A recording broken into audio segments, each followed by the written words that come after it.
Hello दोस्तों, कैसे हैं आप सभी का स्वागत है आपके अपने इस यूट्यूब चैनल हिंदी की बिंदी में। तो दोस्तों, आज हम सुमित्रा नंदन पंत जी की कविता भारत माता पढ़ने जा रहे हैं। तो यूपीएससी का जो सिलेबस है उसके अंतर्गत ये कविता जो है हमें दी गई है। तो आज हम इसी कविता की जो है व्याख्या करने वाले हैं। तो इस कविता का जो प्रकाशन वर्ष है वो 1940 ईस्वी है। ग्राम्या में ये कविता संकलित है। तो इस कविता का प्रकाशन वर्ष नहीं, जो ग्राम्या है उसका प्रकाशन वर्ष 1940 ईस्वी में इसका संकलन उसमें किया गया है। तो चलिए अब हम पहले कविता पढ़ते हैं। तो इसमें भारत माता को जो है ग्रामीण जो है वो दिखाया गया है। ग्रामवासिनी ग्रामों में निवास करती है, इस प्रकार से इस कविता में बताया गया है। तो चलिए पहले हम कविता पढ़ते हैं, बाद में हम इसके ऊपर जो है वो इसके महत्वपूर्ण बिंदुओं पे चर्चा करेंगे। तो चलिए। भारत माता ग्रामवासिनी, खेतों में फैला है श्यामल, धूल भरा मैला सा आंचल, गंगा यमुना में आंसू जल, मिट्टी की प्रतिमा उदासीनी। तो यहाँ जो है कवि कहते हैं कि भारत माता जो है उसकी भारत की जो दुर्दशा के साथ जो है इस कविता में, इस पंक्तियों में उसकी दुर्दशा का भी और प्रकृति का भी चित्रण जो है किया गया है। तो यहाँ इस कविता में पंत जी कहते हैं इन पंक्तियों में कि भारत माता जो है वो गाँव में निवास करती है। यानी कि जो सही अर्थों में जो इस बात को देखा जाए तो भारत जो है वो गाँव का देश है और गाँव में ही भारत माता के जो है दर्शन होते हैं। खेतों में फैला है श्यामल, यानी कि यहाँ खेतों में जो है हरियाली फैली रहती है, जो अनाज से जो है हरदम खेत लहराता दिखता है। धूल भरा मैला सा आंचल, लेकिन इसका हरा आंचल जो है वो मैला सा दिखता है, यानी कि गंदगी जो है वो यहाँ व्याप्त है। तो गाँव में गंदगी रहती है। गंगा यमुना में आंसू जल, और गंगा और यमुना में भारत माता के आंसुओं का जल है। मिट्टी की प्रतिमा उदासीनी, और वे आंसू जो है यहाँ पे आंसुओं का जल है। और भारत की जो दरिद्रता, दीनता और का जल जो है वो इसमें बहता रहता है इन नदियों में। और भारतीयों की जो दीनता का दृश्य देख के भारत माता जो है वो आंसू बहा रही है, और यही आंसू उन नदियों में बहता है।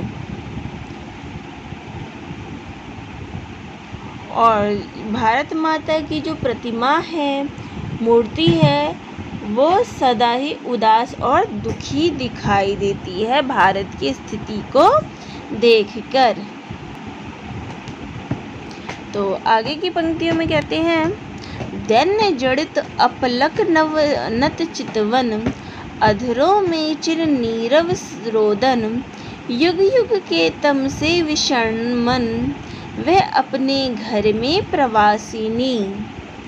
तो यहाँ जो है कहा गया है कि भारत माता जो है भारत की जो दीनता से ग्रस्त है और उसके कारण जो है वो निराशा से झुकी हुई है, और उनके अधरों में जो है वो होठों पर जो है एक मूक यानी चुपचाप जो है रोदन की अवस्था दिखाई देती है। मूक रोदन की अवस्था दिखाई देती है। युगों युगों के तम से विषण मन, और भारत माता का मन जो है युगों से बाहरी लोगों के आक्रमण से, शोषण से और अज्ञानता के कारण जो है वो विषादग्रस्त हो गया है, दुखित हो गया है। और इस कारण वह अपने ही घर में प्रवासी के समान, जैसे प्रवासी वो होते हैं जो दूसरे जगह से कहीं और बस गए होते प्रवासी, तो प्रवासी के समान ही वो अपने ही घर में प्रवासी बन गई है और उपेक्षित हो गई है। शासकों की कृपा पर वो निर्भर स्वयं को महसूस करती है, और यही भारत माता का दुर्भाग्य है। अगला है 30 कोटि संतान नग्न तन अर्धशोषित शोषित निरस्त्र जन मूढ़ असभ्य अशिक्षित निर्धन नतमस्तक तरुचर तल निवासिनी। तो यहाँ जो है आगे की पंक्ति में कहते हैं कि भारत माता की जो है 30 कोटि संतान नग्न, तो भारत माता की 30 करोड़ संतान जो है वो गरीबी के कारण नंगे बदन घूमती है, उनके पास वस्त्र नहीं है पहनने के लिए। अर्धशोषित, ये आधा पेट भोजन मिलने से व्यथित है, उनको पेट भर भोजन भी नहीं मिलता। शोषण से ग्रस्त है। निरस्त्र जन, और वो जो है प्रतिरोध करने में भी असमर्थ है।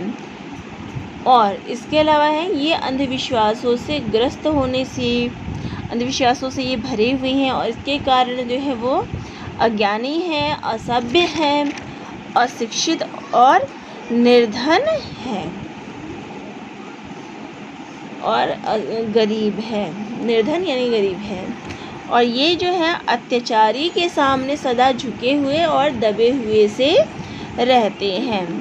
तरुतल निवासिनी, भारत माता जो है वो पेड़ों के नीचे रहती है, अर्थात भारतवासी जो है गरीबी के कारण जो है उनके पास घर नहीं है, आवास नहीं है, इस कारण उन्हें पेड़ों के नीचे खुले आसमान में सोने के लिए विवश होना पड़ता है। स्वर्ण शस्य पर पददल लुंठित, धरती सा सहिष्णु मन कुंठित, क्रंदन कंपित अधर मौन स्मित, राहु ग्रसित शरदेन्दु हासिनी। तो आगे की पंक्तियों में जो है वो कह रहे हैं कि भारत भूमि पर जो है सोने के समान जो है अनाज जो है, धान जो है वो उगता है, फिर भी भारतीय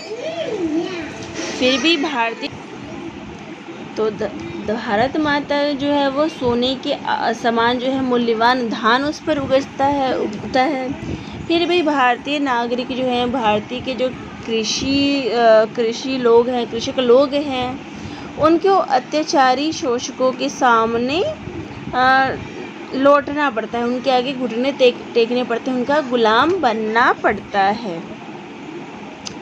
भारत के किसान का मन धरती के समान जो है वो सहिष्णु और कुंठाग्रस्त है। वह करुण विलाप से कांपता हुआ भी अधरों से मंद हास्य के साथ मौन रहता है, यानी उसके जो है वो विलाप भी करता है, लेकिन फिर भी एक छोटी झूठी मोटी हंसी जो है उसके अधरों पे दिखाई पड़ती है, उसके साथ वह चुपचाप उसको सहता है। राहु ग्रसित शरदेन्दु हासिनी, और शरदकालीन चंद्रमा जैसे राहु से ग्रसित होने से, और जैसे चंद्रमा जो है वो राहु से ग्रस्त होता है, राहु से, उसी प्रकार विदेशी शासकों की जो अत्याचार है, बर्बरता है, उससे भारतीय नागरिक जो है वो भी ग्रस्त है। तो प्राकृतिक सौंदर्य से, यहाँ कहने का इन पंक्तियों में यही भाव है कि प्राकृतिक सौंदर्य से, संपदा से भरे हुए होने के बावजूद भी जो भारतीय लोग हैं उनका जीवन कष्टों से घिरा हुआ है, वो उसी आपदा, उसी गरीबी में जी रहे हैं। यहाँ पे जो है पराधीनता का वर्णन जो है किया गया है कि अंग्रेजी शासन में भारतीय लोगों की स्थिति क्या रही है, उनका वर्णन किया गया है। आगे है चिंतित भ्रिकुटी क्षितिज तिमिरांकित, नमित नयन नभ बाष्पाच्छादित, आनन श्री छाया शशि उपमित, ज्ञान मूढ़ गीता प्रकाशिनी। तो यहाँ आगे की पंक्तियों में जो है कहते हैं कि विदेशी शासकों से जो है वो भारत माता जो है चिंतित हो गई है, चिंताग्रस्त है, उनके सामने जो है कोई भी आशा की किरण नहीं दिखाई दे रही है, और इस निराशा से उनकी भौहें जो है वो मुड़ी हुई है और नेत्र जो है वो झुके हुए से दिखाई देते हैं, और आकाश जो है वो इस धुंध से, उनके इस भाव से आच्छादित हो गया, इस धुंध से ढक गया है उनके दुख से। और इसी कारण से जो भारत माता का जो सौंदर्य है, उनके मुख की जो छाया है, वो भी इस कोहरे से ग्रस्त हो गई है, चंद्रमा के समान ही धूमिल हो गई है। जैसे चंद्रमा पर राहु की छाया पड़ने से चंद्रमा दिखाई नहीं देता, धूमिल पड़ जाता है, इसी प्रकार से भारत माता जब अपने भारतवासियों की हालत देख रही हैं, गरीबी से त्रस्त देख रही हैं और उनके अत्याचार को देख रही हैं पराधीन अंग्रेजी शासकों की, इस कारण से उनका मुख भी धूमिल हो गया है। ज्ञान मूढ़ गीता प्रकाशिनी। और यहाँ जो है भारत में अगर बात करें तो गीता जो है, गीता का प्रकाश जो है वो सर्वत्र फैलाया था, ज्ञान मूढ़ अंधकार, और गीता के प्रकाश से सर्वत्र जिस प्रकार उजाला हुआ था, उसी प्रकार से उजाला तो भारत ने ही जो है अपना सर्वत्र ज्ञान जो है वो सर्वत्र बांटा था। लेकिन आज वही भारत जो है वो मूढ़ हो गया है, अज्ञानी सा हो गया है, और इसी भारत माता ने जो है गीता का प्रकाश जो है वो सर्वत्र फैलाया था। परंतु आज इस साधना की गीता जो है वो जन्मभूमि भारत माता जो है वो अंधा अनुकरण से ग्रस्त है, और आज उसकी जो ज्ञान चेतना है वो भी कुंठित हो गई है, उसका प्रकाश भी जो है वो धीमा पड़ गया है। आगे है, सफल आज उसका तप संयम, पिला अहिंसा स्तन में सुधोपम, हरति जनमन भय भव तम भ्रम, जग जननी जीवन विकासिनी। तो आगे की पंक्ति में कहते हैं कि जो इतना सब होने के बाद भी सफल आज उसका तप संयम, तो इतना सब होने पर भी आज भारत माता का तप संयम सफल हो रहा है, उसमें जो है नव जीवन का आशा का संचार हो रहा है। अब भारत माता जो है अहिंसा रूपी, पिला अहिंसा, तो अहिंसा रूपी प्राणदायक दूध जो है वो सबको पिला रही है, जो कि अमृत के समान है। तो वो जो है अमृत के समान है, और जनता के जो दुख है, हृदय में जो दुख भरा हुआ है, उसको दूर करने वाला है, और संसार के अज्ञान को समाप्त। तो अब जो है भारत माता जो है उन सबको प्रेरणादायक प्राणदायक दूध जो है वो सबको पिला रही है। हरती जनमन भय, और सभी संसार के जितने भी दुख है, भय है लोगों के, उसको दूर करने का प्रयास कर रही है। अज्ञानता को जो है वो समाप्त करके एक नई आशा बल जो है सबको प्रदान कर रही है। ये संसार को अहिंसा रूपी आत्मबल जो है वो लोगों को दे रहा है, भारतवासियों को दे रहा है। इस विशेषता से अब भारत विश्व की माता या लोक माता बन रही है, और जीवन का संपूर्ण विकास करने का, लोगों के जीवन का संपूर्ण विकास करने का रास्ता भी वो बता रही है। तो इसका रचना काल जो है वो है सन 1940 ईस्वी। तो यहाँ हमने जो है भारत माता कविता के बारे में पढ़ा। तो इसमें जो है कवि ने गंभीर भावों की जो है बात की है, इसमें राष्ट्र प्रेम और क्रांतिकारी स्वर जो है हमें देखने को मिला है इस कविता में। गीता का जो संदेश है, आध्यात्मिक संदेश, उसकी बात की है। इसके अलावा इसमें गांधी जी के आध्यात्मिक सिद्धांतों की बात है, वो इस कविता में कही गई है। और शब्दावली जो है इसमें तत्सम प्रधान है, भावानुकूल है, मुक्त छंद का जो है इसमें प्रयोग किया गया है।